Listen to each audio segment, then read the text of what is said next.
ಅದು ಮಾತೃಸ್ವರೂಪಿ ನಮಗೆ. ಬಾನುಲಿ, ಆಕಾಶವಾಣಿ ಇದೆಯಲ್ಲ ಅದು ಮಾತೃಸ್ವರೂಪಿ. ಯಾಕೆ ಅಂತ ಹೇಳಿದ್ರೆ, ಅಲ್ಲಿ ತುಂಬ ಘನತೆವೆತ್ತವರು. ಯಾಕೆ ಈ ಪದವನ್ನು ನಾನು ಆವರಣದ ಅಡಿಯಲ್ಲಿ ಹೇಳ್ತೇನೆ ಅಂದರೆ, ಘನತೆವೆತ್ತದ್ದೇ ಯಾಕೆ ಆ ತಾಣ ಅಂದರೆ, ಸಂಸ್ಕೃತಿಯಾಗಲಿ, ಪರಂಪರೆಯಾಗಲಿ, ಭಾಷೆಯಾಗಲಿ ಅದರ ವಿಚಾರವಾಗಿ ಹೆಚ್ಚು ತಲೆಕೆಡಿಸಿಕೊಂಡ ಯಾಕಂದರೆ ಅದು ಜವಾಬ್ದಾರಿಯುತವಾಗಿ ಯಾವುದೇ ಭಾಷಾ ಬಳಕೆ ಅಥವಾ ಭಾಷೆಯನ್ನೊಳಗೊಂಡಂಥ ಯಾವುದೋ ಒಂದು ಮಾಧ್ಯಮ ಅಂತ ಹೇಳಿದ್ರೆ, ಅದು ತುಂಬ ದಾಯಿತ್ವವಿರುವಂಥ ಜವಾಬ್ದಾರಿಯುಳ್ಳ ಮಾಧ್ಯಮವಾಗಿರಬೇಕದು.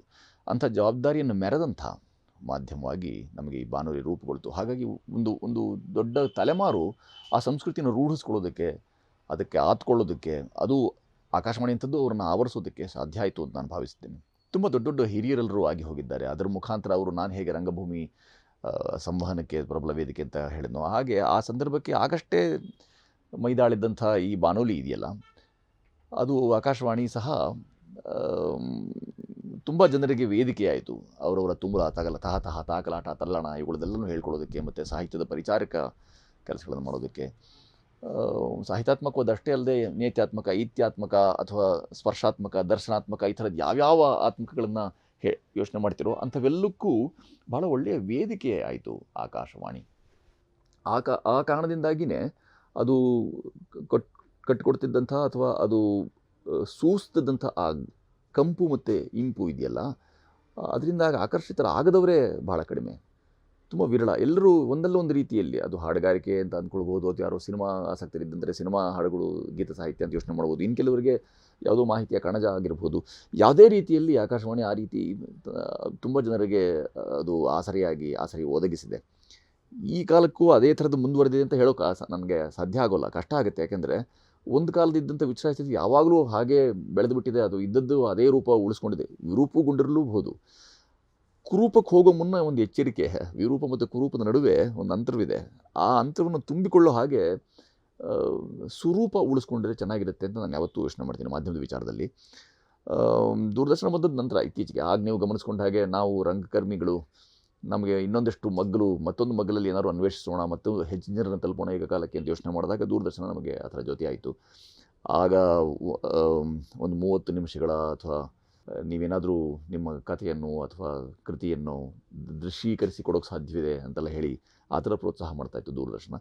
ಆ ಸಂದರ್ಭದಲ್ಲಿ ದೂರದರ್ಶನವನ್ನು ಮತ್ತು ಆಕಾಶವಾಣಿಯನ್ನು ಒಳ್ಳೊಳ್ಳೆ ವೇದಿಕೆ ಮಾಡಿಕೊಂಡು ನಾವು ನಮ್ಮ ತುಂಬಲ ತಾಕಲಾಟಗಳನ್ನೆಲ್ಲ, ಸಾಹಿತ್ಯಾತ್ಮಕದ ಸೃಜನಾತ್ಮಕ ಕೆರೆತಗಳನ್ನು ಕರಿತೀವಿ ನಾವು, ಆ ಕೆರೆತಗಳನ್ನೆಲ್ಲ ಶಮನಗೊಳಿಸೋದಕ್ಕೆ ಬೇಕಾದಂಥ ಒಳ್ಳೆಯ ವೇದಿಕೆ ಈ ಆಕಾಶವಾಣಿ ದೂರದರ್ಶನಗಳಾದವು.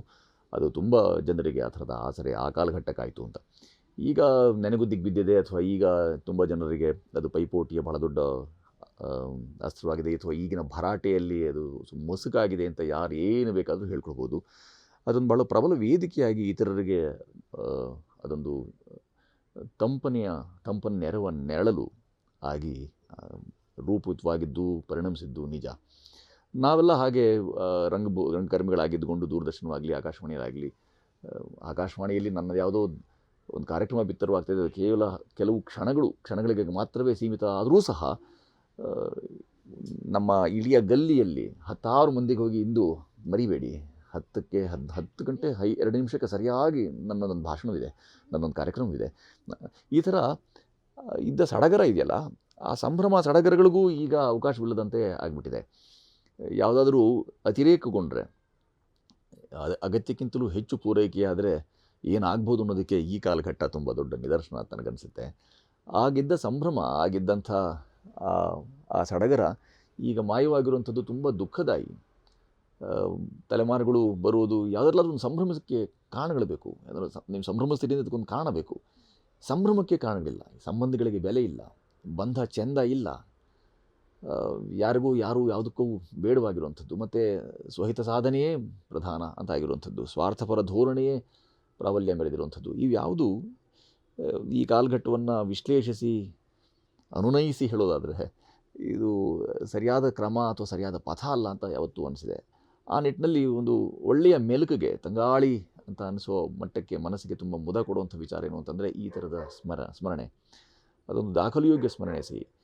ಆಕಾಶವಾಣಿ ಮತ್ತು ದೂರದರ್ಶನವನ್ನು ನೆನೆದಾಗೆಲ್ಲ ಮನಸ್ಸು ಆರ್ದ್ರಗೊಳ್ಳುತ್ತೆ. ಹೌದಲ್ಲ, ನಮ್ಮ ಆ ತಾರುಣ್ಯ, ಆ ಸಂದರ್ಭ, ಆ ಸನ್ನಿವೇಶದಲ್ಲಿ ನಾವು ಅಂದ್ಕೊಂಡದನ್ನ ಸಾಧನೆ ಮಾಡೋದಕ್ಕೆ ಬಹಳ ಒಳ್ಳೆಯ ಆಸರೆ ಆಯ್ತಲ್ಲ, ಅಂತ ನಮಗನ್ಸಿದ್ದು ನಿಜ. ಅದು ಆ ಥರದ ಸ್ವರೂಪ ಇದೆಯಲ್ಲ, ಅದನ್ನು ಹಾಗೇ ಮುಂದುವರಿಸಿದ್ರೆ ಯಾವುದೇ ಥರದ ಕಲಬೆರಕೆ ಇಲ್ಲದೆ, ಮಿಶ್ರಣ ಇರದಂಥ, ಸಮ್ಮಿಶ್ರಣಗೊಳ್ಳದೆ ಅದು ತಮ್ಮ ರೂಪನ, ಪಾಪ ಅವ್ರು ಯಾವಾಗಲೂ ಈಗಲೂ ನನ್ನ ನಂಟಿದೆ. ನಾನು ಯಾಕೆ ಈ ಮಾತನ್ನು ಹೇಳ್ತೀನಿ ಅಂತಂದರೆ, ಈಗಿನ ಪದಾಧಿಕಾರಿಗಳು ಅವರೆಲ್ಲ ಏನು ನಿಕೃಷ್ಟರು ಅಂತಲ್ಲ, ಅದೇ ಸರ್ವೋತ್ಕೃಷ್ಟ ಕೆಲಸಗಳಿಗಾಗಿ ಹೆಚ್ಚು ಹಾತೊರೆಯಲ್ಲ ಮನಸ್ಸು.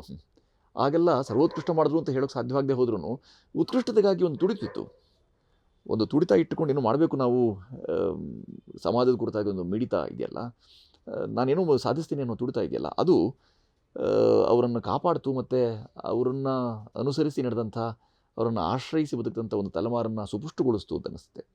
ಹಾಗೆ ಪುಷ್ಟೀಕರಣ, ಅದು ಪುಷ್ಟಗೊಳಿಸಬೇಕು ಅದನ್ನು, ಅದು ಸೇರಿಬಿಟ್ರೆ ಒಳ್ಳೆಯ ಸೇರಿಬಿಟ್ರೆ ಇನ್ನೂ ಒಳ್ಳೆಯದಾಗುತ್ತೆ. ಹಾಗಾಗಿ ಅಂಥ ಒಳ್ಳೆಯ ಸದ್ಭಾವನೆಯನ್ನು, ಸಚ್ಚಾರಿತ್ರ್ಯವನ್ನು ರೂಪುಗೊಳಿಸೋದಕ್ಕೆ ಬೇಕಾದಂಥ ಬಹಳ ಒಳ್ಳೆಯ ತಾಣವಾಗಿ ಈ ಆಕಾಶವಾಣಿ ಮತ್ತು ದೂರದರ್ಶನಗಳು ರೂಪುಗೊಂಡಿವೆ. ಈಗ ಪಾಪ ಈ ಸದ್ಯದ ಪರಿಸ್ಥಿತಿಯಲ್ಲಿ ಅವ್ರಿಗಿರುವಂಥ ಪೈಪೋಟಿ ಅಥವಾ ಸ್ಪರ್ಧೆ ಇದೆಯಲ್ಲ, ಅದರಿಂದಾಗಿ ತುಂಬ ತೀವ್ರವಾಗಿ ನಲುಗಿಬಿಟ್ಟಿದ್ದಾರೆ. ಆ ನಲುಗಾಟ ಯಾರಿಗೂ ಒಳ್ಳೆಯದಲ್ಲ. ಒಂದು ತಲೆಮಾರನ್ನು ರೂಪಿಸ್ಬಿಡಬೇಕಾದಾಗ ಅದರಲ್ಲೂ ಸ್ವಾಸ್ಥ್ಯ ಕಾಪಾಡಬೇಕು, ಅದರಲ್ಲೂ ಮನೋಸ್ವಾಸ್ಥ್ಯ ಬೇಕು ಅಂದರೆ, ಸಾಮಾಜಿಕ ಸ್ವಾಸ್ಥ್ಯ ಅಂತ ಹೇಳೋದಾದರೆ, ಆ ಸ್ವಾಸ್ಥ್ಯ ಕಾಪಾಡಿಕೊಳ್ಳುಗೋಸ್ಕರ ಅಂತ ಇಂಥ ಅಸ್ಮಿತೆ ಇದೆಯಲ್ಲ, ಅದು ಭಾಳ ಮುಖ್ಯ. ನಾಡಿನ ಅಸ್ಮಿತೆ ಏನು, ನಾಡಿನ ಗುರುತೇನು, ನಾಡಿನ ಅಸ್ತಿತ್ವವೇನು ಅಂತೆಲ್ಲ ಯೋಚನೆ ಮಾಡಿದಾಗ, ಒಂದು ನಾಡು ಅಂದ ತಕ್ಷಣ ಕೇವಲ ಒಂದು ಬಾವುಟ, ನಕಾಶೆ ಅವುಗಳಷ್ಟೇ ಸೀಮಿತವಲ್ಲ. ಅದಕ್ಕೆ ತುಂಬ ಘನವಾಗಿ ಅದಕ್ಕೆ ಮೆತ್ತಿಕೊಂಡಂತಹ, ಅದಕ್ಕೆ ಅಂಟುಕೊಂಡು ಹರಿದು ಬಂದಂತಹ ಪರಂಪರೆ ಆಗಲಿ, ಸಂಸ್ಕೃತಿ ಆಗಲಿ, ಅಥವಾ ಘನತ್ವೆತ್ತಂತಹ ಈ ಎಲ್ಲ ಸಂಗತಿಗಳು ಕ್ರೋಢೀಕೃತಗೊಂಡು ಅದಕ್ಕೊಂದು ಅಸ್ತಿತ್ವವನ್ನು ತಂದುಕೊಡುತ್ತೆ. ಅಂಥ ಅಸ್ತಿತ್ವಕ್ಕೆ ನನಗನ್ನಿಸುವಂಥದ್ದು ಆಕಾಶವಾಣಿ ಮತ್ತು ದೂರದರ್ಶನ ಕೇಂದ್ರಗಳಿವೆಲ್ಲ, ಇವು ಎಂದಿಗೂ ನಿಲ್ಲಬಲ್ಲವು, ಸಂವಾದಿಯಾಗಿ ನಿಲ್ಲಬಲ್ಲವು. ಅದನ್ನು ರೂಢಿಸ್ಕೊಳ್ಬೇಕಷ್ಟೇ.